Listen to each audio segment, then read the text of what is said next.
Hi everyone, welcome to Marianne's Mystic Inventions. I'm Marianne. Thank you for tuning in today. Welcome to your January 2022 readings. Wow, I'm excited. I'm going to tell you right now that I'm going to make these very short little readings, and I will only be doing the beginning of the month, so it'll last through the whole month. I will be not doing a mid-month reading. I'll talk to you a little bit about what's happening astrologically for individually and exponentially, and in other words, globally, because it's important and it definitely affects, the tarot that I read and just the energies that are happening for all of us. So right now we are definitely in Capricorn season. We definitely have the Venus retrograde happening in the sign of Capricorn. It started on December 19th. It will last through January 29th with a shadow period ending like the first week of March in Capricorn. So that's a fairly long stay. And then we, of course, have the new moon in Capricorn happening on the 2nd. So right away, as we have this beautiful new month and new year of January 2022. And then we definitely have a Mercury retrograde starting on the 14th and ending the first week of February. I'm not exactly sure the date. I apologize. It's usually like 3 weeks with the shadow period. So yeah, it's time to just take it easy. Capricorn is a very kind of solemn energy. We're in winter, we had fun in the holidays. I hope you had amazing holidays and it was everything you wanted to be, and you're healthy and you're starting this year with great faith and great intentions, especially with that new moon, for amazing times ahead. And I mean that sincerely, because we also had Jupiter go into the sign of Pisces, and that is about healing and imagination and creativity and just amazing, miraculous things that can happen. Jupiter is a very benevolent planet. It is all about luck and opportunity and changing your life, forever in amazing ways. So we're all getting that energy as well, sprinkled on top of, things. So the retrogrades are about renewing, reviewing, revisiting, releasing, relaxing, retreating, and taking it easy, because you don't want to push forward necessarily at this time. And even if you try, often you are not successful. So why try to, right? Get yourself collected, calm yourself down, make sure you're feeling good, make sure you have this, mental time to just check through things. And allow yourself this beautiful time of introspection, really, because both Venus and Mercury are all about, when they're retrograde, they're about internalizing and really being truthful, really understanding what needed to go, what needs to happen. Purging is huge and beautiful during the first, part of the year like this. There's no rush. Things will work themselves out. They always do. And if you're like me and wanting them sooner than not, just give yourself a break, okay? Because you need to be flexible during this time. These are times when things will change, on a dime. Mercury obviously represents, the fastest planet. So that's about our mind. And Mercury is in the sign of, the retrograde is in the sign of Aquarius. So it's about how we talk and communicate. And that can get a little mixed up, and it's hard to, understand people, or they don't understand you, and you want to double check what you say and write and, send, and certainly with YouTube channels and things of that nature. So I've learned my lessons. I don't have the best of luck as far as uploading and all that, and I'm just going to take it easier. Send this with love and give you the information I think is important starting the new year. So the beautiful air sign of Gemini is my featured sign today. You are a mutable sign. You are incredibly intelligent. You've got that mind that just doesn't want to stop working. You're the air element, like Libra and Aquarius. And we do have the Venus retrograde in Capricorn I mentioned. And that Venus is the ruling planet of Libra. So there will be a lot of energies of relationships, of, you know, money, of our value, of self-value, of our worth. What are we putting out? What are we receiving? What is it being reciprocated? Is it balanced in relationships in all areas of our lives? And really coming to terms with that, for whatever that means to you. It can be fabulous times. It can be such great connectivity. And then the Piscean energy with the Jupiter in Pisces, that's love. It's high love. It's deep, compassionate love. And utilizing that. It's about helping others. It's selfless. It's really gorgeous. So yeah, take the time off if you can. If not, just know that things will change and be open and flexible to it, which as a mutable sign you are. So I'm going to pick your highlighted connection, beautiful Gemini, that Spirit wants you to know about. Now, this is done right in front of you because it's not planned and it's not something I know, but it is an energy, a person, or characteristic of this time that is important to you for whatever reason. General reading, so it could be different as to how. But your highlighted connection is going to be Scorpio. Ooh, I love that. And I'll tell you what, we have the changing of the seasons of eclipses. We just finished the Taurus and Sagittarius for the last time with the Sagittarius for a lot of years. Now we go in for the next year and a half of all of the eclipses every 6 months being Taurus and Scorpio. Scorpio is deep. Scorpio is transformational. Taurus is earth. Taurus is practical. Taurus is money. Taurus is, you know, being patient and successful and living all the senses and enjoying life and living the high life, you know, and for long term. So beautiful influences. Scorpio is a water sign, as is Pisces. So it's about the depths of you, the emotions that, yes, even as an air sign, you most certainly have. You want to detach yourself a lot of times from that, but the well is there and you're going to feel it probably more than you have in the last few years. And you're definitely going to be more intuitive, Gemini. You're going to be more compassionate. You really are. I think you'll find yourself more emotional than you'd had been and wonder what's going on. Well, I think all of us are going to have that beautiful influence, which is, I think, something we need.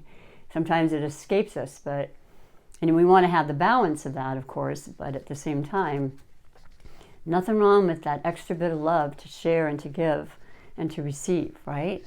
And, you know, it's deep. There's a lot of love to be had when it comes to Scorpio. They are very deep, very intense with that.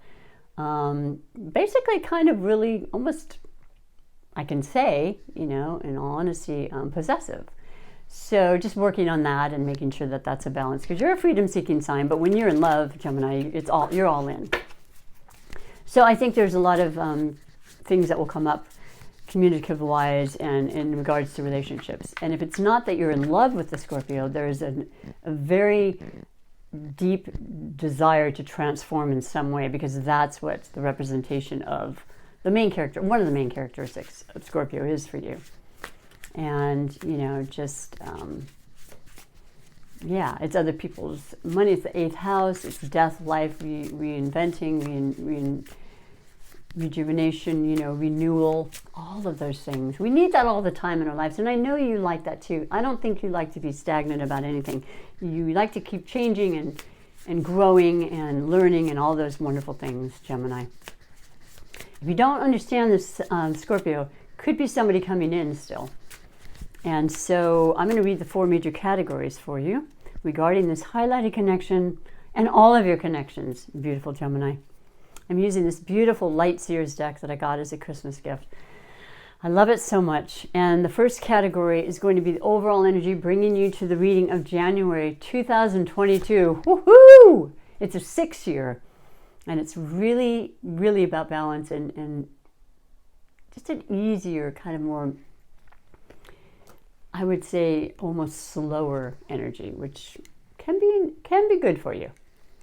And you have the beautiful, wonderful, perfect major arcana card of the moon. And what's interesting is there's that new moon, of course, that's happening right away here, you know, on the 2nd of January in Capricorn, but more importantly, this card, along with Cancer, another water sign, represents the sign of Pisces. So the influence of Pisces is going to be very strong. You may have water in your chart, which is going to make it even more strong and more notable to you, depending on the variances there. But yes, unraveling things, having things come to the surface finally, you know, that you had wondered about. That's what the retrogrades are about. They bring things forward. And they may have been hidden, it may be deep, as in the Scorpio influence, but it will come to light, and it's all for the betterment of everybody. You know, don't be deceived, because Pisces is also, Neptune is in the sign of Pisces. It is stationed direct now after a while of being in retrograde, but it will be in there for a lot of years. That's all about the unraveling and the undoing and of the things we can't always see, you know, the undergod, Neptune, the god of the underworld, the imagination, the kind of cloudy, not always 100% sure you're really seeing what you're seeing. That's what Pisces is. It's like, it's spiritual. It's not, it doesn't have any boundaries. It's not logical like you, okay, Gemini? So allowing that creativity and that imagination to really come to the forefront is going to be crucial for you during this month, during the retrogrades, and then onward, okay? So, yeah, things will be revealed that were hidden, and definitely, you know, the full moons will do that, but certainly the new moons do as well. Writing down intentions of what you want to have happen as soon as these retrogrades clear, you're ready to go. You're already ready, but it's going to be very much of a expedient thing, I think, for you. And so the second category is that of possible blessings or obstacles, and you have the Four of Pentacles.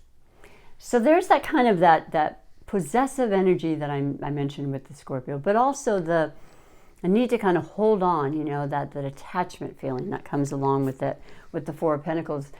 Not being too willing to part with the practical aspects of your life, your money, your job. You know, maybe you want another job, but you're not going to let go, and that would be the wisest thing during retrogrades, to give it thought and go in and check out what's available out there, and redo your resume, and really think about every aspect of what it is you want to find or, you know, look into, basically.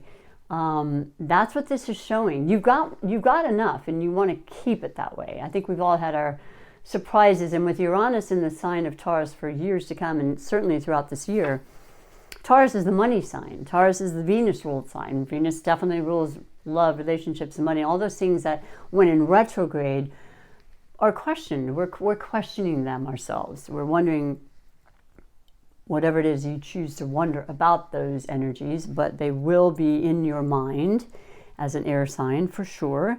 And, you know, just being a little more cautious. You know, that's definitely a Taurus trait. And it turns out that the North Node is moving from your sign, Gemini, into Taurus in January. So it's very much about the comforts and the natural parts of life that matter a lot, that you can feel, see, touch. You know, the grounding energy, keeping us grounded and sensible and definitely more practical while having fun too. Because, you know, you got to have fun. I know who you are. I totally do. As an air sign myself, not Gemini.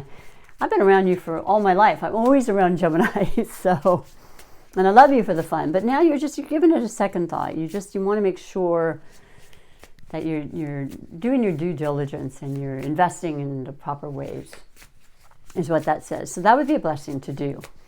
And you'll get the information and the guidance always with this Pisces energy. And it can heal many things. Now, the third category is that of your finances, and that's basically what we were saying, but it's also in wealth or whatever type you imagine, you know, what you believe to be wealth, like your health and your family, your relationships. And you have the Eight of Swords, so you have felt a constriction of sorts. Your mind is telling you stuff that isn't necessarily true, but it's feeling like maybe experiences that were similar, so you're kind of protecting things a little more than usual. You know, you're like, I'm not going to be as generous right now, and that's okay, because I know you've always been generous. I've known many Geminis that are generous in one form or another. Maybe it's just been the way you teach and how extremely great you are at sharing the information you have to help others and to help them motivate themselves and move forward. But these are all self-induced concerns and fears that we tend to put upon ourselves. And you're no exception as an air sign. So this is the swords. This is you. This is, once again, Aquarius and Libra. So remembering that, if you have concerns about money and you believe that there's a limited kind of scarcity thought process, it is in your mind. That is absolutely not a truth, but it's something we grow up believing, or because things slow down, we maybe spent more than we wanted to during the holidays. Of course, it becomes a real reality in that way. But just know that when you put the mindset and the belief that there's always more to be had, and not allow yourself that fear, because that will create a block. You don't want the blocks for that in any capacity of wealth. Okay, so just know that. You're smart. You got this down. You've probably seen my channel, I hope, before. And thank you for being here regardless. But yeah, keep those thoughts positive whenever possible. And when they start to come in like that, just, meet them at the pass and nip them in the bud and think, no, this too shall pass and this is not. Everything has its cycles, right? That's what I'm getting from that. So I can see what's happening, and I understand it with this retrograde kind of a constrictive energy. You can't really get out and do things in the time you want to. You got to wait. You got to be patient. But this too shall pass, and things are coming through. Now, the fourth, I should say, category is that of your surprises and wishes. So you might be very, very surprised at, as long as you're, just working with the energies of the universe and the planets, to allow the time to stop and think and, revisit things. Wonderful ideas and transformations occur. That's exactly when it happens, because we're allowing that time to hear, to feel, to allow. So your fourth category is that of Knight of Swords. So there you are. There's your energy. And it's moving fast. And a knight is about messages. So it's about something coming forward, something moving finally at long last after these retrogrades. We have retrogrades half of the year. The Venus retrograde happens every 2 years. But it's not something we're not familiar with. So that this is the time when you do the investigative work and you do take the time to stop and think, okay, I'm not going to try to fight City Hall or the energies. So I'm going to know that the perfect messages will come through. I know that I can trust this. I know that they're going to be for my highest good. I know that I'm going to get the answers that I want in the time that I need them. Okay? Whatever that is, and that's divine timing. Allow for that, please. So yeah, like I said, that's the surprise part of your surprises and wishes. Here it seems slow and it's just, oh my gosh, what am I going to do? Be flexible, be allowing, trusting, faith-filled, and your answers are coming, and you're going to be moving along, like I said, probably sooner than you think. Once the retrogrades are clear, that's it. So take advantage and enjoy them, please. That's a very important part of this for you.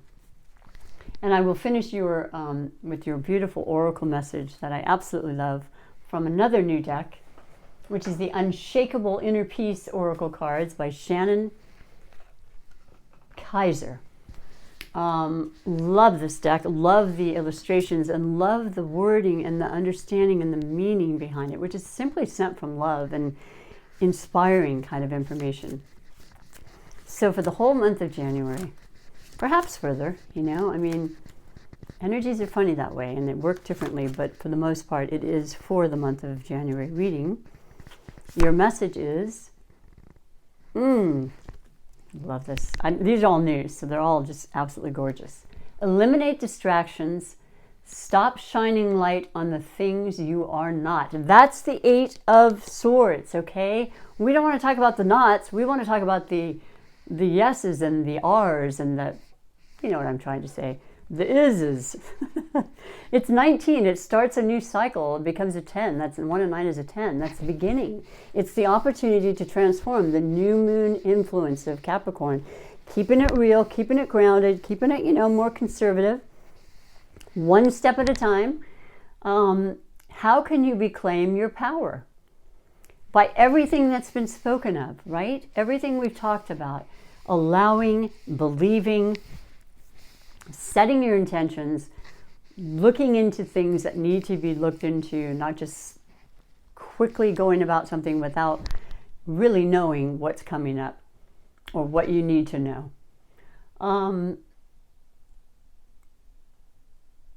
It looks as though it's a clock, so time is always a very strong influence in our lives, even not the man-made, but the divine timing. It's happening exactly as it needs to, even when it doesn't feel that way. Of course it is, and just going with that and feeling very strongly connected to that realism. Okay. And the imagination that the Piscean can bring in, imagining what you need and want and can manifest, is hugely a part of it. That's the things you want to be, not the things you're not. So I'll read to you what it says from the book, which is beautiful messages that come from within. And it says, number 19. Your soul has a unique language and desires nothing more than for you to honor your true path. But we often fall into society's traps by focusing on material things. Okay, I think we all can agree to that. Illusions of success or approval and other ideas that block us from receiving the messages we need. It's interesting because during Capricorn season, as slow as it can be and kind of that does almost solemn, it's serious stuff now. We've had our fun. Let's no more playing around. We got to climb that mountain. We got to make the success happen. What was my point? They are very much about success. Capricorns are very success oriented. So don't be fooled by thinking that they're just this very patient, kind of behind the scenes, low-key energy. Oh no, inside of them is this drive and this desire to be everything they could possibly be. So that's a part of what you're feeling, no doubt, in this time. But recognizing that. So, not so much focusing on the material things, illusions of success or approval and other ideas that block us from receiving the messages we need. Have you been trying to solve a problem with old patterns? If so, are you being asked to release your need to know the outcome and direct your attention to what matters most, your balance with self and the love within? Is this not perfect? Because with Venus retrograde, which is the ruling planet of Libra, all about balance, and definitely retrograde, meaning within, just absolutely introspective, it's just perfect because it just automatically will eliminate all of the outer things, all of what our mind chooses to make us believe in a lot of ways, right? As an air sign in particular, the loops, letting go of those fears, letting go of who cares what other people matter in the end, really. As long as you're a good person and you love yourself and you care about others genuinely, that's all that really matters, right? Excuse me, I'm getting off on a tangent. You may be splitting your energy trying to please others at the expense of yourself. Take a moment to release the pressure you've been placed upon yourself, or that you have placed upon yourself. With the Eight of Swords, free yourself from the need to have it all figured out and dive more deeply into the process. That's this time. That's exactly what this month is about. It's possible you've been shining light of things that are not. Shining the light on things that you are not. Meaning you've been giving away your attention and power. Return to your true power by getting clear about what you value and what you stand for. And I'll leave it at that because I absolutely love these messages, and I hope you can resonate and realize what that means for you. And give it time, because these are all sent absolutely to help us emerge and evolve into the best people we can be, right? The souls we can be. So there's a lot here. This is heavy. This is beautiful. This is evolving. This is intuition in the highest realm with this moon card, okay? So know that it's there for you. It will never let you down. And that's a real personal thing too. So Thank you so much for being here. I love being here with you. I want to come back with some new things and new ideas myself, and the ability to do some private readings for those that are interested. And so have an amazing, safe, healthy, and loving January. Okay? See you in February. Bye for now.